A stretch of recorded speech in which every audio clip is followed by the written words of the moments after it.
Sertapak jiwa tilas kami, tapak atma tilas sukma, tapak sukma tilas nyawa, tapak nyawa tilas maha cahaya. Kali ini di Dukun Santai TV kita biasa menceritakan hal-hal yang memang pengalaman-pengalaman dari semua orang yang pernah mengalami kejadian-kejadian yang memang di luar nalar. Ada kisah dan juga kejadian yang bisa kita kita share bareng-bareng. Sekarang di pinggir saya udah ada teman saya, Kang Aldo. Coba perkenalkan diri. Sampurasun, saya Aldo. Dan di sini saya akan menceritakan sebuah pengalaman yang luar nalar. Nah, Kang Aldo ini juga kalau nggak salah sebagai punya hobi. Punya hobi. Jadi awal ceritanya Kang Aldo ini dulunya punya hobi, dia off-road pakai motor lah gitu. Jadi motor trail. Ya di klub apa? Dulu sempat di Trabas. Oh, di Trabas. Gitu. Kalau saya geng trail tua. Oke, mungkin Kang Aldo bisa sedikit menceritakan pengalamannya dari awal kisah menyeramkan atau pengalaman mistis yang Kang Aldo alami gitu, pada saat itu gimana sih? Ya awalnya rencana untuk berangkat pembukaan jalur off-road Di daerah mana? di tujuan tuh Curug Bentang, Daerah Sukabumi. Kebetulan jalur ini tuh udah lama, 20 tahun gak dibuka jalur ini tuh. Tahun berapa tuh kira-kira? Pas kemarin buka jalur. Kemarin terakhir off-road tuh waktu pembukaan jalur Curug Bentang ini tuh 2017. Ya. Awal 2017 lah. Kemudian ya ceritanya awalnya ya off-road, rencana anak-anak Trabas buka jalur Curug Bentang ini. Udah kompak semua buat berangkat. Terus itu hari Sabtu berangkat. Ya. Berarti sore atau pagi? Start berangkat Sabtu pagi. Ya. Pokoknya berangkat dari titik kumpul itu semua jam 7:30 pagi. Jadinya awalnya berangkat off-road sampai mungkin agak sedikit lupa gitu ya nama kampung apa juga. Di situ masih daerah, soalnya kan kita nggak lewat jalan raya, kita lewat kampung-kampung. Kita lewat kampung-kampung, emang sengaja biar si treknya lebih kerasa off-road gitu. Terus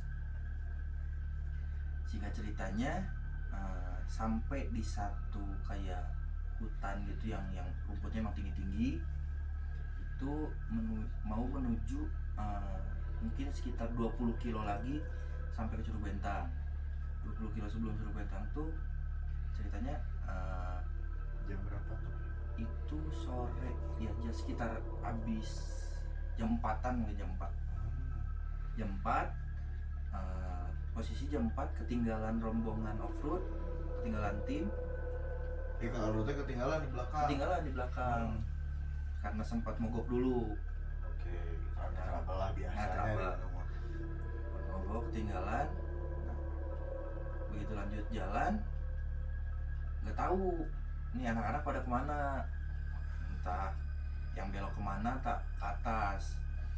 Nah terus lanjut jalan, di hutan itu tuh nemu warung ya, kayak warung-warung Di sekitar jam 5 atau jam 4 kan? sekitar nemu warung di tengah-tengah hutan. Nah, Oke. ya, tinggi-tinggi gitulah. Nemu warung, kebetulan yang jaga warung tuh ya kakek lah, kakek emang awalnya nggak mikir ke hal-hal yang kayak gitu, mikirnya positif aja gitu. Nanya ke si kakek ini, emang si kakek tuh kelihatannya kayak mukanya pucat gitu, muka dingin. Terus begitu nanya ke si kakek, saya tanya kakeknya, saya tanya apa namanya, lihat anak-anak atau apa, rombongan rombongan motor yang lewat sini enggak gitu. Nah si kakek nggak jawab apapun, cuman dia nengokin kepala sambil nunjuk arah ke atas gitu. Ya udah, di situ nggak mikir ke situ, nggak mikir nggak bahwa mikir itu bahwa memang itu apa namanya yang ya nantilah Ya. di depan gitu nanti diceritain. nah kita tinggalan, akhirnya ketemu sama anak-anak tuh lagi istirahat. Posisinya tuh paling jarak 3 kiloan dari si warung yang tadi nanya. Sampai di sana udah di atas posisinya, emang agak luas sih tempatnya. Anak-anak istirahat itu sekitar menjelang maghrib mungkin, udah matahari turun, sarip. Nah Kalau kata orang Sunda di situ ngobrol-ngobrol dulu sambil ngecek motor. Nah, habis itu lewat jam 6, jam 7 semua kompak buat bikin api unggun sambil ngobrol-ngobrol gitu.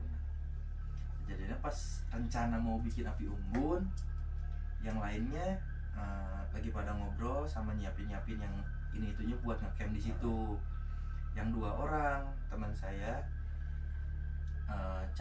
cari kayu buat si api unggun ini. Nah jika ceritanya si kayu udah kekumpul, nah terus udah jadi aja api unggun ini. Terus lagi ngobrol-ngobrol ngelingkar kayak ya orang-orang ngecamp gitu kan. Kan di api unggun lagi ngobrol-ngobrol. Nah tiba-tiba satu orang ini belum balik ke rombongan. Ada satu orang belum balik ke rombongan gitu. Ya yang apa? Yang orang tuh bagus. Ya, itu orang tuh bagus. Rasa ya itulah salah satu mekanik paling jagonya lah di Tabas. Kita belum balik satu ini. Saya ngitung semua anggota ada 20 orang, tapi kok di depan saya posisinya ke halang api seberang-seberangan gini, kok saya lihat ada cewek, padahal di rombongan itu nggak ada cewek sama sekali. Jadi dua-dua memang datang cewek dari kejauhan. Bukan datang cewek itu, jadi si ceweknya tuh emang udah ikut duduk di kumpulan. Si cewek tuh duduk ya ikut ngelingkar gitu, ikut ngelingkar kan, cuman posisinya Kamu join us gitu. seberangan sama api. Sama saya tuh seberangan sama api gitu. Nah udah tiba-tiba mukanya gimana? karena nggak kelihatan api awalnya kan jauh, emang agak jauh nggak kelihatan api. Tiba-tiba saya perhatiin terus, saya liatin terus, kok ada cewek, masih nanya, maksudnya masih bingung gitu. Tiba-tiba yang saya Tapi pakaiannya pakaian kaos biasa kayak cewek, ikutan ngumpul aja gitu. Nah terus tiba-tiba pas saya perhatiin terus si cewek, tiba-tiba nyamperin api, ngedeketin. Begitu saya perhatiin, mukanya nggak ada, anjing rata. badannya. Nah, Dari situ ekspresi ekspresi semua. awalnya semua belum nggak saya kasih tahu sebelah saya 2 orang, ini kok ada cewek yang mana. Nah posisinya 4 orang dari saya tuh emang ada orang yang saya bisa lihat gitu kan, Ya, dan punya sedikit kelebihan. punya sedikit kelebihan.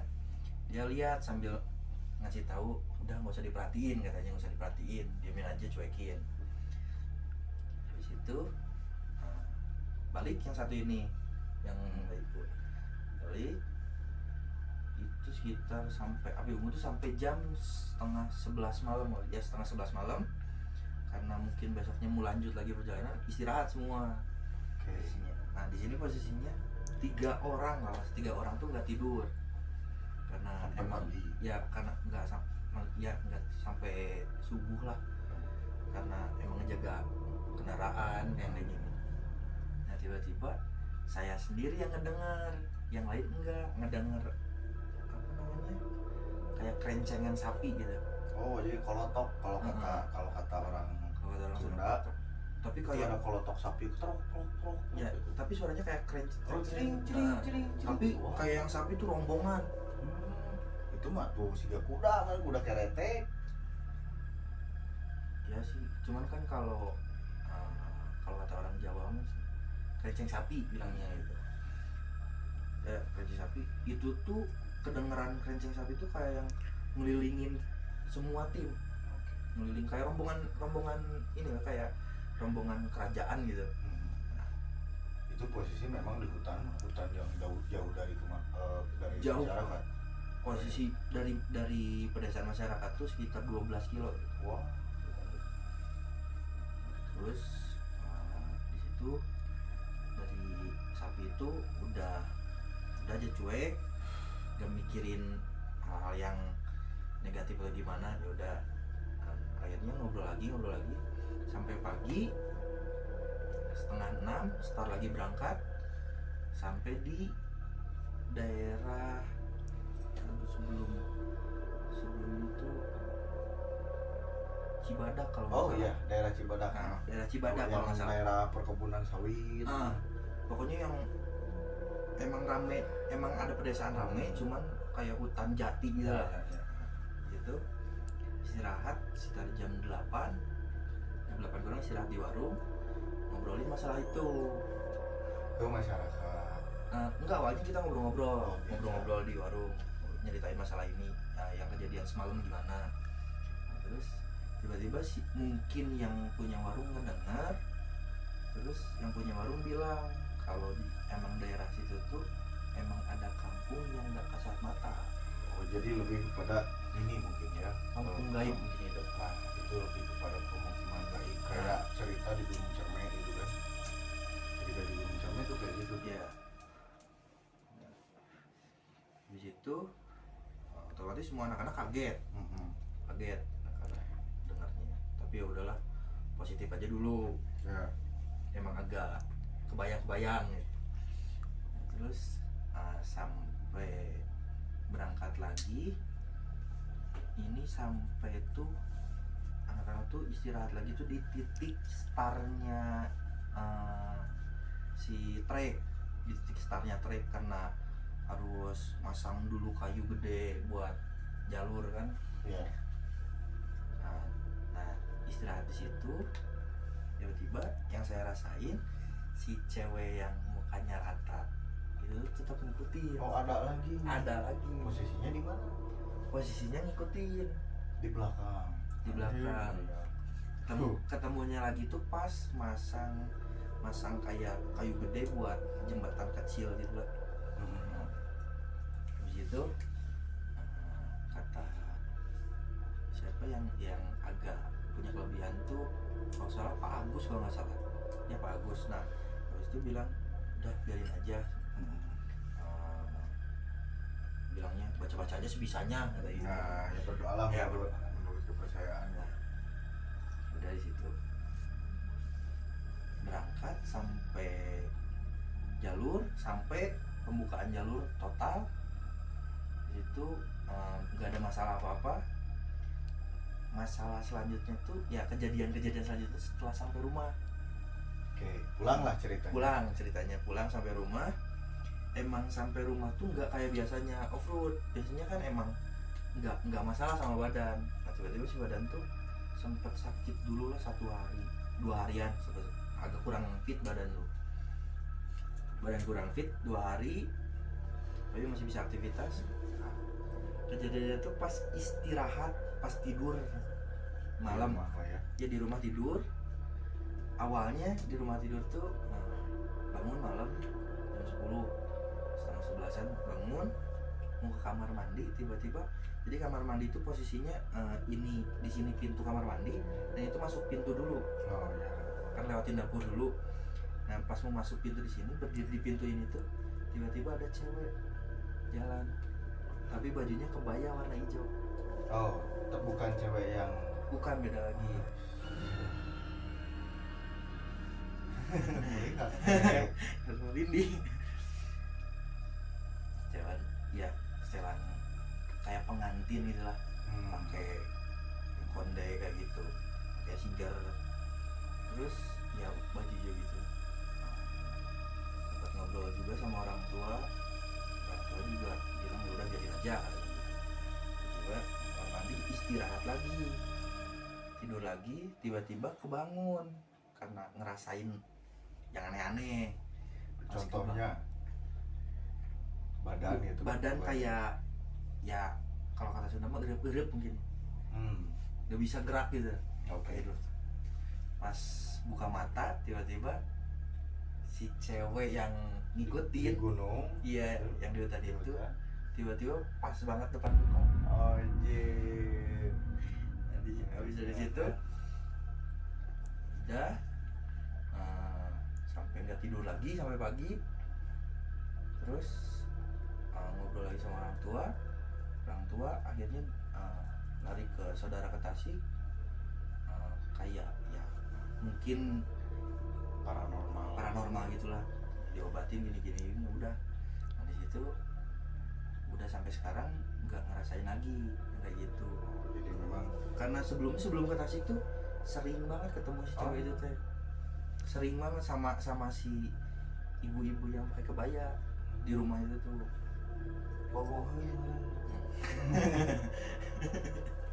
ini kadang-kadang jadi memang pengalaman-pengalaman seperti ini saya sering dengar dari teman-teman saya yang pendaki, terus orang-orang yang sering off-road gitu kan. Kayak ada yang adik-adikan saya dari Trail Angel, Nita juga pernah ngalamin di daerah kaki gunung Tangkuban Perahu itu di Leuweung Kunti disebutnya teh.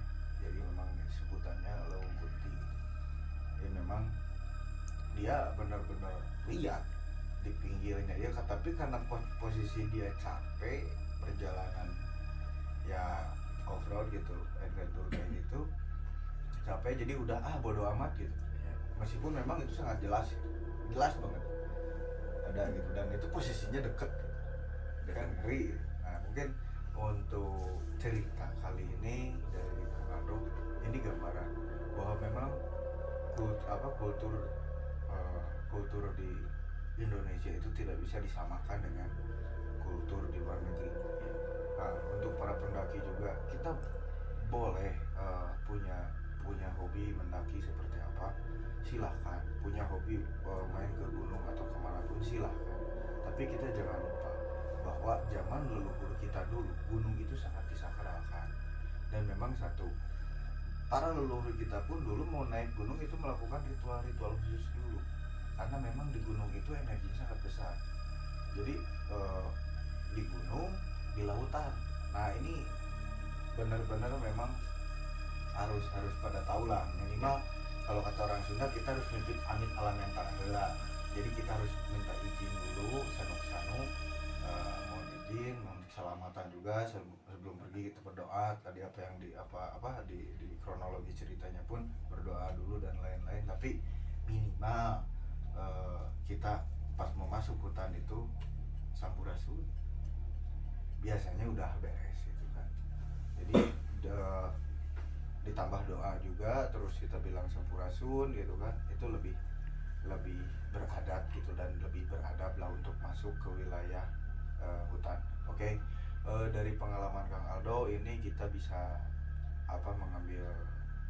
mengambil cerita yang memang cukup menarik ya menurut saya, cukup menarik pengalamannya gitu. Dan sebetulnya cerita, apalagi saya lah sebagai penggiat spiritual gitu, saya sama tim itu sering jalan-jalan malam gitu kan, kayak ke tempat-tempat petilasan para leluhur gitu. banyak sih kejadian-kejadian yang memang di luar nalar gitu yang saya alamin, tapi memang nantilah saya ceritain satu persatu, karena memang kalau pengalaman seperti itu pasti banyak ya Kang Aldo, pasti banyak gitu. Dan memang terakhir juga kemarin ada yang itu memang ada dokumentasinya. Ceritanya saya lagi mau ngobatin orang, tapi memang saya harus pergi ke daerah Sumedang. Itu banyak kejadian-kejadian yang memang di luar nalar dan juga hampir merenggut nyawa 7 orang di dalam mobil, dan saya sampai muntah darah dan lain-lain lah. Nanti saya ceritain itu karena memang banyak banyak video yang memang harus disambungin juga. Nanti saya atur dulu narasinya disambungin sama videonya. Oke, jangan lupa di like dan di subscribe, karena subscribe itu gratis. Terus dukung channel Dukun Santai TV. Tetap Eling